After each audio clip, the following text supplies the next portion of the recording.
লুকিয়ে রাখা বা গুজে রাখা টাকা জায়গা মতো নিয়ে আসতেই বাজেটে কালো টাকা সাদা করার সুযোগ দেওয়া হচ্ছে, জানালেন প্রধানমন্ত্রী শেখ হাসিনা।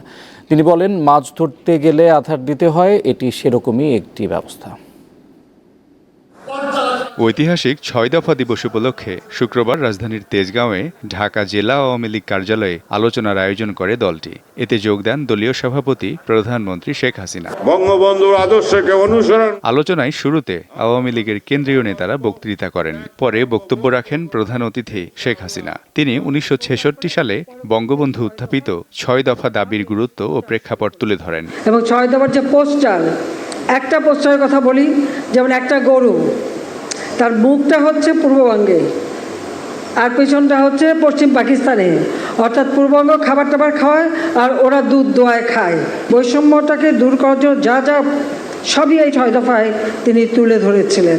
২০২৪-২৫ অর্থবছরের প্রস্তাবিত বাজেট নিয়েও কথা বলেন প্রধানমন্ত্রী। জানান, অর্থমন্ত্রী মানুষের চাহিদাকে গুরুত্ব দিয়েছেন। অনেকে হিসাব করেন, আগে এত পার্সেন্ট বেড়েছিল, এবার এত কম পার্সেন্ট বাড়লো কেন? হ্যাঁ, আমরা এখন সীমিতভাবে, খুব সংরক্ষিতভাবেই আমরা এগোতে চাই, যাতে আমাদের দেশের মানুষের কষ্টটা না হয় এবং মানুষের যে প্রয়োজন সেটা আমরা মেটাতে চাই। সেদিকে লক্ষ্য রেখেই কিন্তু আমরা বাজেট সেইভাবে আমরা করেছি।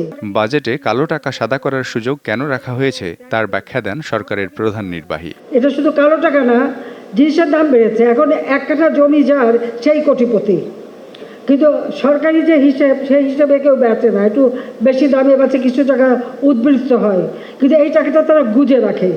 তা গুজে যাতে না রাখে, সামান্য একটু কিছু দিয়ে টাকাটা তোমরা ব্যাংকে নিয়ে আসো, জায়গা মতো আসুক, তারপরে তো ট্যাক্স দিতেই হবে। তো সেখানে আমি ঠাট্টা করে বলি যে মাছ ধরতে গেলে তো আধার দিতে হয়। সবসময় আমরা 5%-এর মধ্যে বাজেট ঘাটতি রাখি, এবারও কিন্তু 4.6% রাখা হয়েছে। প্রধানমন্ত্রী বলেন, কিছু মানুষ সবসময় নেতিবাচক দিক খুঁজে বেড়ায়। সরকার এগুলো পেছনে ফেলে জনকল্যাণে কাজ করছে। তাদের ভালো না লাগাই থাক, ওগুলি কান দেওয়ার দরকার নাই। মিজানুর রহমান, দীপ্ত সংবাদ, ঢাকা।